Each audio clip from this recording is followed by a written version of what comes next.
One of the scariest things I've ever done was move halfway across the country to Dallas, Texas for seminary. I didn't know anyone, had no idea where I was going to live or who I was going to live with. For some of you, that sounds like an adventure of a lifetime. But I wasn't excited about leaving home, my family, my friends, and all that I knew. My life in Atlanta, Georgia back in 2011 was comfortable, but I was moving to Dallas because I felt like that's what God had for me next. Here's what I learned in all that. Courage and comfort cannot coexist. I can't be courageous and comfortable at the same time. And that got my attention because I've come to learn that I won't grow as a leader and a husband when I'm always comfortable. That I'm not maximizing my fullest potential as a proud girl dad or making the greatest kingdom impact as a pastor if I'm always comfortable. My default is comfortable, but my experience has been that God wants to do something in me and through me in the uncomfortable. You take any area of my life, in any season of my life, God used the uncomfortable to grow me, to stretch me, to mature me, and reveal himself to me in a brand new way.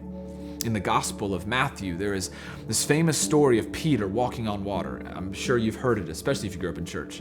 You know it, right? Peter's in the boat and Jesus is on the water. Jesus invites Peter to come out to him. Peter courageously leaves what is safe and comfortable and takes a few steps on the water towards Jesus before freaking out and sinking. And just in case you didn't know, Jesus grabbed his hand and helped him back into the boat. I think we give Peter a hard time because he started to sink, but not nearly enough credit for taking a few steps. I mean, the man walked on water. And in those few steps of courage, and even in the sinking, Peter saw more clearly the power and the faithfulness of God. So in what ways has God been calling you out onto the water? What comfort zone have you gotten cozy in? In your relationships, in your job, a calling, your finances, or even your parenting, what would it look like to take a step out of the boat? I remember on that first drive out to Dallas, I remember thinking, I don't need new friends, I don't need new experiences, I just need that degree as quickly as I can, and then I'm done and back home. Well, as you might have guessed, my years in Dallas were some of the greatest of my life. What I learned about myself, my faith, and God himself has changed me forever. And a fun footnote, I started dating the girl who is now my wife.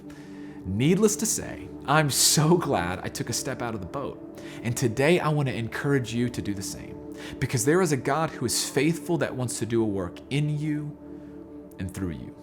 So figure out what that step is, and let's take it.